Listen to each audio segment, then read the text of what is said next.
You know that thing must be 100 years old.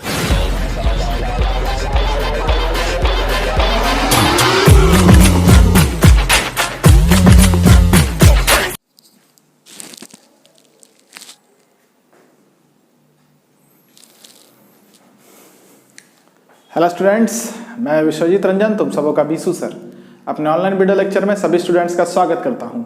हम लोग का जो आज का टॉपिक ऑफ डिस्कशन है ये एसबीटी मैकेनिकल ब्रांच के जो भी बच्चे अभी 5th सेमेस्टर में पढ़ रहे हैं उन लोगों के लिए है।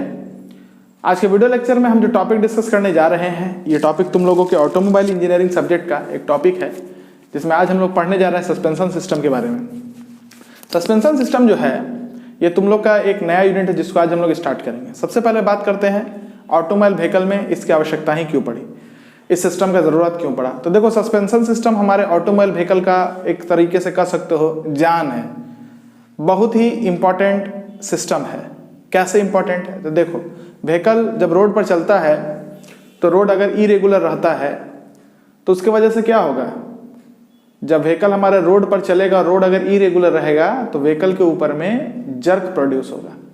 अगर ये जो झटका है ना, ये जो जर्क है ना, व्हीकल के अंदर ट्रांसमिट हो जाएगा तो व्हीकल के अंदर में जो पैसेंजर बैठा है उसको बहुत ही अनकंफर्टेबल फील होगा। वो ज़्यादा दूर तक गाड़ी में बैठ के जा ही नहीं पाएगा। तो ऐसे व्हीकल का क्या मतलब जिसमें पैसेंजर बैठ के जा ही नहीं पा रहा, या अगर कोई सामान रखा हुआ है तो हिलते डुलते रहेगा, टूट फूट जाएगा। तो ऐसा व्हीकल का क्या मतलब कि जिसमें सामान एक जगह से दूसरे जगह जा रहा है और पहुंचने पर वो बिल्कुल टूटा हुआ रहे। तो इससे बचने के लिए ये जो जर्क प्रोड्यूस हो रहा है हमारे व्हीकल पर, जब हमारा व्हीकल किसी इरेगुलर रोड सरफेस से गुजर रहा है, उसको एलिमिनेट करने के लिए, ताकि जो जर्क प्रोड्यूस हो रहा है वो व्हीकल के अंदर ना जाए और अंदर जो पैसेंजर बैठा है उसको डिस्कम्फर्ट ना फील हो, या अंदर में जो भी सामान रखा हुआ है वो टूटे फूटे नहीं। क्योंकि तुम तो जानिए रहे हो भारत का रोड कैसा है। कोई अमेरिका में तो हम लोग रहते नहीं हैं, भारत का रोड कैसा है ये किसी से छिपा हुआ नहीं है। ऊपर से बिहार का रोड का बात करें तो बरसात होगा तो कितना रोड कैसा हो जाता है सब लोग जानवे करता है। तो तुम लोग महसूस कर सकते हो कि सस्पेंशन सिस्टम के बगैर अगर गाड़ी में बैठते हो तो चलना मुश्किल हो जाएगा।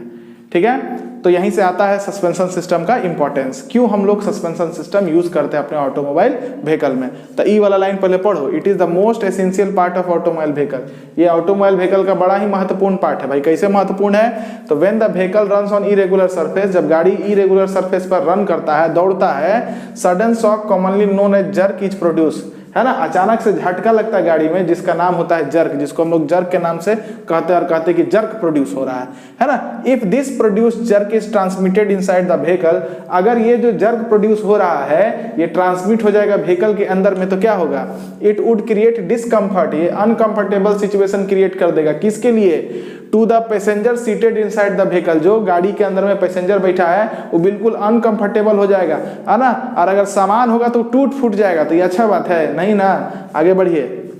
Therefore to eliminate this jerk, इसलिए जर्क को एलिमिनेट करने के लिए before transferring inside the vehicle, जो गाड़ी के अंदर में क्या हो रहा है, ट्रांसफर हो रहा है, वी रिक्वायर सिस्टम, हमको एक सिस्टम का जरूरत है। उसी सिस्टम को कहते हैं सस्पेंशन सिस्टम। ठीक है, अब सस्पेंशन सिस्टम कैसे कार्य करता है, जो व्हीकल में जर्क प्रोड्यूस हो रहा है उसको कैसे एलिमिनेट करता है और व्हीकल के अंदर में जाने से रोकता है, इसको आगे हम लोग देखने जा रहे हैं। तो अब पहले बात करेंगे हम लोग सस्पेंशन सिस्टम का बेसिक एलिमेंट्स के बारे में, एलिमेंट्स ऑफ सस्पेंशन सिस्टम। तो देखो, सस्पेंशन सिस्टम में दो बेसिक एलिमेंट होता है, एक होता है स्प्रिंग और दूसरा होता है डैम्पर। स्प्रिंग का काम क्या है जानते ही होंगे, इट इज ए डिवाइस जिसका काम क्या है, इसका काम ये है कि अगर कोई भी सडन शॉक है तो स्प्रिंग में ये काबिलियत होता है, स्प्रिंग में ये क्षमता होता है कि अचानक से लगने वाले फोर्स को अब्जॉर्ब करता है और ऑसिलेट होने लगता है, और धीरे धीरे धीरे धीरे ये ऑसिलेशन खत्म होता है और वो झटका भी समाप्त हो जाता है। बोलो है कि नहीं, वो शॉक जो स्प्रिंग के ऊपर में लगा वो खत्म हो जाता है। तो सबसे पहला बात याद यहाँ ये रखना है, स्प्रिंग क्या है, it is a device which absorb sudden shock and vibration and starts oscillating. Spring एक ऐसा डिवाइस है जिसके ऊपर में जब झटका लगता है तो उसको एब्जॉर्ब कर लेता है एज ए पोटेंशियल एनर्जी, और क्या करेगा, ऑसिलेट करने लगता है और पोटेंशियल एनर्जी रिलीज होने लगता है, और धीरे धीरे ये ऑसिलेशन समाप्त होता है, पोटेंशियल एनर्जी रिलीज हो जाता है, जो झटका लगा था, जो सडन शॉक लगा था वो खत्म हो जाता है। लेकिन दिक्कत क्या हुआ, अगर स्प्रिंग लगा है अपने व्हीकल में तो रोड का जो जर्क है वो टायर से होते हुए स्प्रिंग में जाएगा, स्प्रिंग उस झटका को एब्जॉर्ब कर लेगा और एब्जॉर्ब करेगा एज ए पोटेंशियल एनर्जी और उसके बाद ऑसिलेट करने लगेगा और पोटेंशियल एनर्जी धीरे धीरे रिलीज होने लगेगा। जो झटका लगा वो धीरे धीरे रिलीज होगा, लेकिन इस दरमियान में क्या होगा, ऑसिलेशन होगा। ऑसिलेशन होगा तो गाड़ी में भी ऑसिलेशन होगा, तो जो पैसेंजर बैठा उसमें भी ऑसिलेशन होगा। धीरे धीरे ऑसिलेशन समाप्त होगा तो पैसेंजर में भी धीरे धीरे स्थिरता आएगी। तो इससे बचने के लिए क्या किया, ये ऑसिलेशन जो इतना देर जो ऑसिलेट कर रहा है उतना देर नहीं करे, सडन कह सकते फ्यू सेकंड के लिए ही ऑसिलेशन हो, इसलिए लगा दिया गया एगो डैम्पर।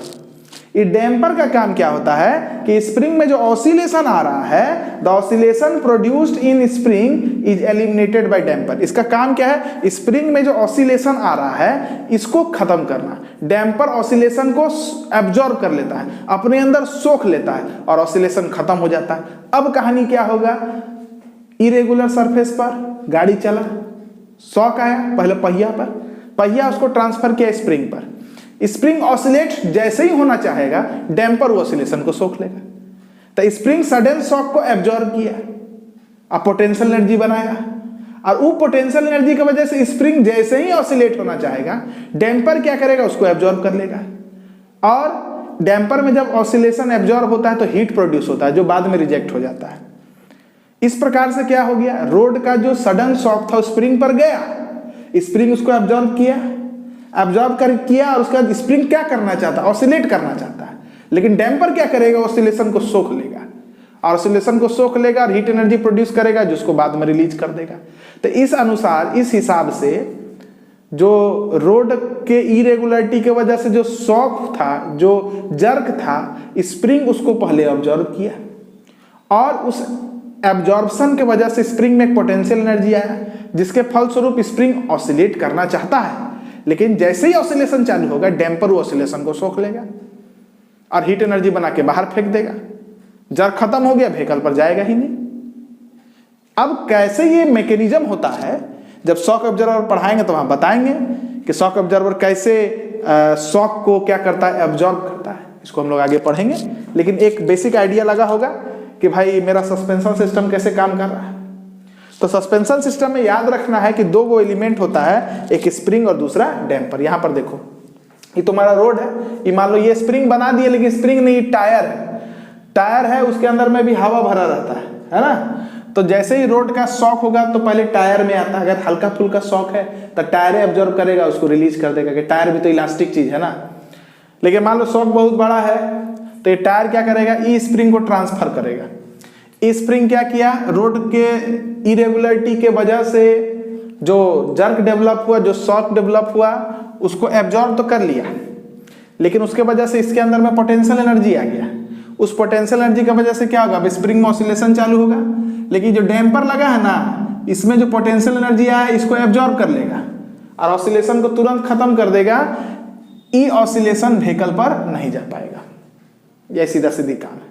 अब देखो यहाँ पर एक ठो ग्राफ बना है, अगर ये डैम्पर नहीं लगाते तो क्या होता है, रोड का जो शॉक था स्प्रिंग पर जाता, स्प्रिंग उसको एब्जॉर्ब करता, उस एब्जॉर्प्शन की वजह से क्या होता है, उसमें ऑसिलेशन आता। ऑसिलेशन आया, ये ऑसिलेशन को खत्म होने में क्या, ऑसिलेट कर रहा, धीरे धीरे ऑसिलेशन कम हुआ और स्टेबल हो गया, यहाँ पर ऑसिलेशन खत्म हो गया। लेकिन कितना समय ले लिया तो तुम महसूस कर रहे हो। लेकिन यही अगर हम लोग डैम्पर लगा देंगे तो क्या हो गया, ऑसिलेशन आया, स्प्रिंग में ऑसिलेशन आया, लेकिन डैम्पर क्या किया, इस ऑसिलेशन को तुरंत सोख लिया। इतने ही समय में ऑसिलेशन स्प्रिंग में खत्म हो गया। मतलब जब झटका लगेगा थोड़ा सा गाड़ी हिलेगा फिर स्टेबल हो जाएगा। तो अच्छा बात है ना। तो यही तुम्हारा सस्पेंशन सिस्टम का बेसिक एलिमेंट है। अब आते हैं हम लोग इसके बेसिक एलिमेंट में, पहले स्प्रिंग के बारे में फिर डैम्पर के बारे में। स्प्रिंग जो हम लोग यूज करते हैं अपने सस्पेंशन सिस्टम में दो तरीके का होता है, एक तो हेलिकल कॉइल स्प्रिंग और दूसरा लीफ स्प्रिंग। पहले हेलिकल कॉइल स्प्रिंग के बारे में बात कर लेते हैं। हेलिकल कॉइल स्प्रिंग जो होता है ये जनरली स्टील का बना होता है। ये जनरली किसका बना होता है, स्टील का बना होता है, और इसका क्रॉस सेक्शन जो होता है ना वो सर्कुलर होता है। इसलिए होता है कि क्रॉस सेक्शनल अगर सर्कुलर रहता है तो इसमें कह सकते हो कि वेट को या शॉक को बर्दाश्त करने का क्षमता बढ़ जाता है। सर्कुलर क्रॉस सेक्शन जो होता है वो थोड़ा सा बढ़िया होता है और कह सकते हो कि जो झटका लग रहा है उसको बर्दाश्त करने का क्षमता इसमें ज्यादा होता है सर्कुलर क्रॉस सेक्शन में, याद रखना, ठीक है। ये स्टील का बना हुआ होता है और सर्कुलर इसको राउंडिंग करते हैं हेलिकल शेप में, इसलिए इसका नाम होता है हेलिकल कॉइल स्प्रिंग। जरा से इसको पढ़ लो। It is generally made up of steel, ठीक है। The best energy storing shape, जो सबसे बढ़िया एनर्जी स्टोरिंग शेप है वो कौन सा शेप है भाई, पर यूनिट वेट इस सर्कुलर क्रॉस सेक्शन। अगर क्रॉस सेक्शन सर्कुलर है तो इसमें सबसे ज्यादा एनर्जी स्टोर हो सकता है, मतलब झटका ज्यादा लगेगा तो क्या होगा, शॉक ज्यादा बनेगा, शॉक ज्यादा बनेगा तो स्प्रिंग में क्या होगा, पोटेंशियल एनर्जी ज्यादा होगा। अगर सर्कुलर नहीं होगा, दूसरा कोई शेप रहता तो उसमें क्षमता नहीं था पोटेंशियल एनर्जी ज्यादा स्टोर करने का। अगर शॉक ज्यादा होगा तो क्या होगा, उसमें क्षमता अगर नहीं होगा पोटेंशियल एनर्जी को स्टोर करने का तो ये टूट जाएगा। लेकिन अगर ये सर्कुलर है इसका मतलब इसमें क्षमता है, ज्यादा से ज्यादा पोटेंशियल एनर्जी को ये स्टोर कर सकता है, मतलब हेवी से हेवी शॉक को ये बर्दाश्त कर सकता है। इसलिए हम लोग याद रखना है कि हेलिकल कॉइल स्प्रिंग का जो कॉइल होता है उसका क्रॉस सेक्शन कैसा होता है, तो सर्कुलर होता है। अगर कोई ऑब्जेक्टिव में पूछे तो बोल देना इसीलिए होता है सर, कोई इंटरव्यू में पूछे तो कह देना इसीलिए होता है सर क्योंकि सर्कुलर क्रॉस सेक्शन होने से इसमें पोटेंशियल एनर्जी स्टोर करने की क्षमता बढ़ जाती है। हेवी से हेवी शॉक को ये आसानी से अपने अंदर एब्जॉर्ब कर लेता है और हेवी से हेवी पोटेंशियल एनर्जी को स्टोर कर लेता है, ठीक है। अगर सर्कुलर नहीं होगा तो पोटेंशियल एनर्जी स्टोर करने की क्षमता कम हो जाएगी। अगर शॉक बहुत बड़ा होगा, उस बड़े शॉक को एब्जॉर्ब करने के लिए, उस बड़े शॉक को जब ये एब्जॉर्ब करेगा तो बड़ा पोटेंशियल एनर्जी स्टोर होगा, लेकिन क्षमता नहीं तो क्या होगा, खाना खिला रहे हैं तुमको 5 रोटियां, पचाने का क्षमता नहीं तो उल्टी ना करोगे, तो कहानी यही हो जाएगा। आगे बढ़ो। The energy stored per unit volume, per unit volume में इसमें जो एनर्जी स्टोर होता है, और यदि लीफ स्प्रिंग से कंपैरिजन करेंगे, इसके बाद तुमको हम बताएंगे, ट्रक वगैरह में पीछे में देखोगे लीफ स्प्रिंग लगा है। The energy stored per unit volume when compared with leaf spring, अगर लीफ स्प्रिंग से कंपैरिजन करेंगे तो इसमें दुगना होता है, मॉस में पढ़े भी होगे। आगे बढ़ो। Helical spring, the spring coil is bounded, spring coil इसको घुमाते हैं, वाउंडेड मतलब घुमाना, round in form of helix, helix के फॉर्म में। इसके लाइफ को कैसे बढ़ाएंगे, तो इसको पीटते हैं, ठोकते हैं। अगर हेलिकल कॉइल स्प्रिंग के कॉइल को अगर ठोकोगे, पीटोगे तो इसको कहते हैं शॉर्ट पिनिंग। शॉर्ट पिनिंग करने से क्या होता है, इसका लाइफ बढ़ जाता है। कैसे बढ़ जाता है लाइफ शॉर्ट पिनिंग का, चलो शॉर्ट पिनिंग को हम समझा देते 5 मिनट में, है ना, थोड़ा सा मार्कर लेके आते तुमको समझाते। शॉर्ट पिनिंग करने से याद रखना हेलिकल कॉइल स्प्रिंग का लाइफ बढ़ जाता है। कैसे बढ़ जाता है, देखो शॉर्ट पिनिंग का बेस्ट एग्जाम्पल देते। बल्लेबाज का बैट देखे हो, बैट्समैन का बैट, इसको बोलते हैं हैंडल,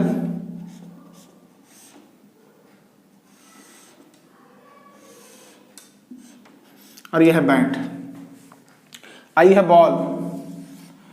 जब भी बल्लेबाज मार्केट से बैट खरीदता है तो बैट खरीदने के बाद उसको नॉकिंग करता है। नॉकिंग मतलब क्या होता है, ये जो बॉल होता है इसके साथ बैट का टकराव कराता है। इसलिए कराता है कि जब ये बॉल इस बैट पर टकराता है तो यहाँ पर छोटा सा एक मार्क बना देता है, स्मॉल मार्क बना देता है। स्मॉल मार्क बनना, जैसे बॉल इसे टकराया, टकराने के बाद वापस भी जाएगा, लेकिन जब बॉल वापस आता है ना तो यहाँ पर छोटा सा मार्क बनता है। मतलब ये हो गया कि यहाँ पर प्लास्टिक डिफॉर्मेशन आ गया। उससे होता क्या है, प्लास्टिक डिफॉर्मेशन की वजह से ये बल्ला पर बाहर की तरफ एक रेजिस्टिंग फोर्स डेवलप कर जाता है।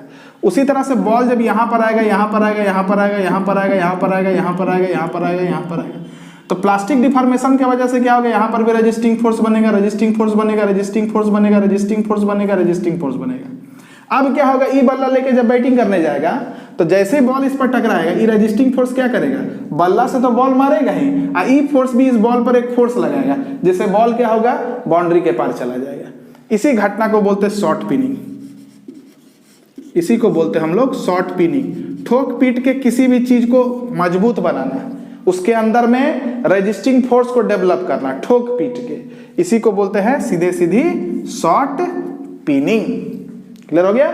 तो स्प्रिंग में अगर शॉर्ट पिनिंग होगा तो जैसे ही कोई लोड इसमें लगेगा, कोई शॉक इस पर लगेगा, तो इसमें क्या होगा, रेजिस्टिंग फोर्स रहेगा, है ना, वो तुरंत क्या करेगा, उस लोड को भगाएगा और ऑसिलेशन चालू करेगा।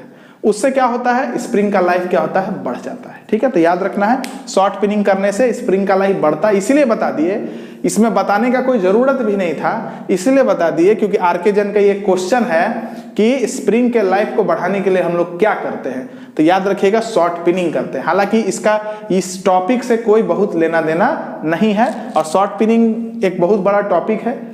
2 मिनट में तुमको बस हम समझाएं कि शॉर्ट पिनिंग होता क्या है, इसका पूरा अपना एक मैकेनिज्म होता है, लेकिन वो सब हम लोग प्रोडक्शन वगैरह में जब पढ़ते हैं तब हम बात करते हैं, अभी उसका कोई बहुत मतलब हमारे लिए नहीं है।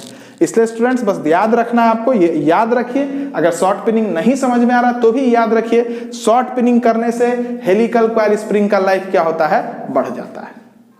ये आरके जैन का एक सवाल है, ठीक है। हो सकता है किसी दिन कंपटीशन में आपको मिल भी जाए, उस समय मेरा आज का क्लास तुमको याद रहेगा कि सर बताए थे शॉर्ट पिनिंग करने से हेलिकल कॉइल स्प्रिंग का लाइफ इंक्रीज कर जाता है, ठीक है। तो चलो वीडियो को पॉज करेंगे पहले और यहां तक सारे बात को नोट डाउन करेंगे, इसके बाद हम लोग आते हैं लीफ स्प्रिंग के ऊपर में।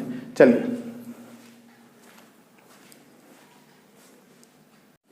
चलो अब देखो, अब हम लोग देखने जा रहे हैं जो दूसरा तरीके का स्प्रिंग यूज होता है हमारे ऑटोमोबाइल में, यानी कि लीफ स्प्रिंग। जनरली ट्रक वगैरह के पीछे में देखोगे तुमको लीफ स्प्रिंग देखेगा। अच्छा ये कौन सा शेप है बाबू, बताओ तो जरा सा। इसको इलिप्स कहते हो। अगर इसको आधा कर देंगे तो क्या हो जाएगा, ये ऐसा हो जाएगा। इसको क्या कहोगे, सेमी इलिप्टिकल। तो जो ऑटोमोबाइल व्हीकल में हम लोग लीफ स्प्रिंग यूज करते हैं उसमें ये सब देख रहे हो, ये स्ट्रिप, ये स्ट्रिप, ये स्ट्रिप, ये स्ट्रिप देख रहे हो, सब जो है ना ये इस तरीके का बेंड होता है, मतलब इस तरीके का होता है। क्योंकि इसका आकार जो होता है, जो लीफ स्प्रिंग में जो स्ट्रिप है इसको लिप्स कहते हैं, और ये जो लिप्स का आकार है वो सेमी इलिप्टिकल के जैसा होता है, इसलिए इसका नाम क्या पड़ गया, semi elliptical leaf spring. Automobile vehicle में हम लोग का जो लीफ स्प्रिंग जनरली यूज होता है उसमें जो लीफ होता है वो सेमी इलिप्टिकल आकार का होता है, इसलिए उसको हम लोग कहते हैं सेमी इलिप्टिकल लीफ स्प्रिंग। तो पहला पॉइंट हमारा यही है कि leaf spring used in automobile is mainly semi elliptical leaf spring, ठीक है। इसमें क्या होता है बाबू, तो बहुत सारा 1 2 3 4 5 6 ऐसे n नंबर ऑफ प्लेट्स होता है, और इन प्लेट्स को हम लोग क्या कहते हैं, लीफ्स कहते हैं। तो दूसरा पॉइंट हमारा यही है बाबू, it is built up of number of plate known as leaf which is reducing in length. Length reduce करा, मतलब इसका लेंथ देखो इससे कम है, इसका लेंथ देखो इससे कम है, इसका लेंथ इससे कम है, इसका लेंथ इससे कम है, इसका लेंथ इससे कम है, मतलब रेस्पेक्टिवली अगर बात करें तो नीचे वाले लीफ स्प्रिंग का जो लेंथ है ऊपर वाले लीफ स्प्रिंग के लेंथ से क्या होता है, तो कम होता है, ठीक है। अब देखो एक चीज ध्यान रखना, जो ऊपर वाला लीफ स्प्रिंग होता है, ऊपर वाला लीफ स्प्रिंग नीचे वाले लीफ स्प्रिंग में क्या फंसा है कि नहीं फंसा, कैसे फंसा है, तो देखो ऊपर वाले लीफ स्प्रिंग में यहाँ होता है प्रोजेक्शन, और जो ये फ्रंट व्यू है ऊपर वाले लीफ स्प्रिंग का ऐसा समझो, और ऊपर से जब देखोगे तो ये टॉप व्यू है नीचे वाले लीफ स्प्रिंग का, माने इसका जो है ये हम टॉप व्यू तुमको दिखा रहे हैं, इसका जो है हम मतलब तुमको फ्रंट व्यू दिखा रहे हैं। तो टॉप व्यू में देखोगे जो लोअर वाला लीफ स्प्रिंग है इसमें रिसेस बना होता है, खांचा, और ऊपर वाले लीफ स्प्रिंग में प्रोजेक्शन होता है, उभार। तो जब फंसाते हो ना तो एक उभार जो है एक खांचा में फंस जाता है, ठीक है। मतलब असेंबली में क्या होता है, जो प्रोजेक्शन होता है अपर लिप स्प्रिंग का वो लोअर लिप स्प्रिंग के रिसेस में फंसता है, अटकता है, इसको हम लोग असेंबलिंग कहते हैं। तो यही बात यहाँ लिखा है, the upper leaf projections are made, upper leaf में projection are made and in lower leaf, and लिखिए यहाँ पर छूट गया है D, and in lower leaf recesses are made, खांचा बनाते हैं। The leaves are so assembled that projection of upper leaf, leaves को ऐसे हम लोग असेंबल करते हैं एक दूसरे के ऊपर में कि जो प्रोजेक्शन होता है किसका, अपर लीफ का, वो मेस कर जाता है रिसेस ऑफ लोअर लीफ पर, ठीक है। चलो इसके बाद देखो ये जो लीफ है एक दूसरे के ऊपर स्लाइड तो कर ही सकता है, उस मूवमेंट को रोकने के लिए हम लोग यहाँ पर सेंट्रली क्या करते हैं, बोल्टिंग करते हैं, इसको हम लोग यू क्लैंप कहते हैं। और यहाँ पर देखो ये सर्कुलर होल रहता है बाबू, इसी होल में जो होता है एक्सल फंसता है व्हील का, किसका फंसता है, एक्सल व्हील का, इसी में फंसता है, ठीक है। चलो आगे बढ़ते हैं। तो मतलब ये यू क्लैंप का काम क्या है, मूवमेंट, लीनियर मूवमेंट को रिस्ट्रिक्ट कर देना। The leaves are bolted centrally with U-bolt, which prevent the longitudinal movement of leaves over each other. एक लीफ दूसरे लीफ के ऊपर में लॉन्गिट्यूडनली मूव नहीं करे, उसको रोकने के लिए यू क्लैंप लगाते हैं। ऐसा नहीं होगा कि ये लीफ आगे नहीं जा सकता है, ये पूरा यूनिट तो आगे जावे करेगा, एक लीफ दूसरे लीफ के ऊपर स्लाइड नहीं करे, इसको रोकने के लिए यू क्लैंप लगाया जाता है। इसको हमेशा याद रखिएगा, बहुत मिसकंसेप्शन रहता है इसमें, बहुत लोग को लगता है कि एक लीफ दूसरे लीफ के ऊपर में स्लाइड करता है, ऐसा कुछ नहीं होता है। याद रखना है कि एक लीफ दूसरे लीफ के ऊपर में रिलेटिव मूव नहीं करे, उसी को तो रोकने के लिए हम लोग क्या लगाए हैं, यू क्लैंप लगाए हैं, ठीक है। अब देखिए one end of the leaves are fix to the chassis, एक एंड लीफ का जो है ये चेचिस से फिक्स। अच्छा, ऊपर वाले लीफ को जानते हो मास्टर लीफ कहते हैं, आई जो नीचे वाला लीफ होता है इसको ग्रेजुएटेड लीफ कहते हैं। एक एंड जो होता है वो चेचिस पर बिल्कुल फिक्स है, इधर कोई मूवमेंट नहीं है। लेकिन जो दूसरा एंड है ना, अदर एंड, इसको हम लोग साइकिल पर माउंट करते हैं। अब क्या होता है, साइकिल पर माउंट करने से क्या होता है, देखो जब बम्प लगता है ना, तो ये जो आर्क है, ये जो आर्क है, जब बम्प लगता है, जब बम्प लगता है तो ये जो आर्क है ये सीधा होने लगता है। तो आर्क जब सीधा होगा तो जानते हो, ये जब ऊपर जाएगा तो क्या होगा, ये इधर मूव करता है साइकिल में इस तरीके से। अब फिर जब रिस्टोर करेगा पोजीशन तो क्या होगा, ये पीछे आएगा, फिर वापस से ये आर्क बना लेगा। इसी तरह से इसमें क्या होता है, जब शॉक लगता है तो क्या होगा, ये ऊपर जाएगा, ऊपर जाएगा तो ये आर्क जो होगा वो सीधे होने लगता है। ये देखोगे इस तरह से स्ट्रेट होने लगेगा, इसका मतलब ये लीफ जो है आगे, ये जो साइकिल वाला एंड है जी, ये आगे जाएगा। ठीक है, वापस से जब रिस्टोर करेगा अपने पोजीशन को तो क्या होगा, ये पीछे आएगा और वापस से सेमी इलिप्टिकल पाथ को ऑब्टेन कर लेगा। इसी तरीके से काम होता है। ठीक है, तो ये लीफ स्प्रिंग के बारे में तुमको बता दिए, जो दो तरीके का स्प्रिंग यूज होता है। नोट डाउन कर लेना, एग्जाम में आएगा, the spring used in automobile vehicles, तो लिख लेना। और दो तरीके का स्प्रिंग होता है, एगो गैस स्प्रिंग और एगो रबर स्प्रिंग।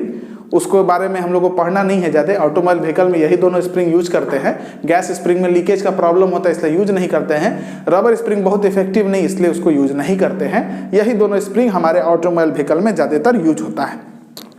तो चलिए स्टूडेंट्स, अगले वीडियो लेक्चर में हम लोग डैम्पर्स के बारे में पढ़ेंगे, जो इंपॉर्टेंट टॉपिक है।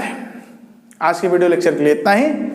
Keep watching us, keep learning our content. जय मैकेनिकल, है ना। अब अगले वीडियो लेक्चर एगो SPM का तुम लोग को बना के देंगे, एडवांस मैन्युफैक्चरिंग का। आज ही तुम लोग को बोले थे ना, तीनों वीडियो लेक्चर अब डेली आएगा, तीनों सब्जेक्ट का डेली आएगा। 10-12 दिसंबर तक किसी भी हालत में तुम लोग का कहानी खत्म कर देंगे। चलो students, have a very good day.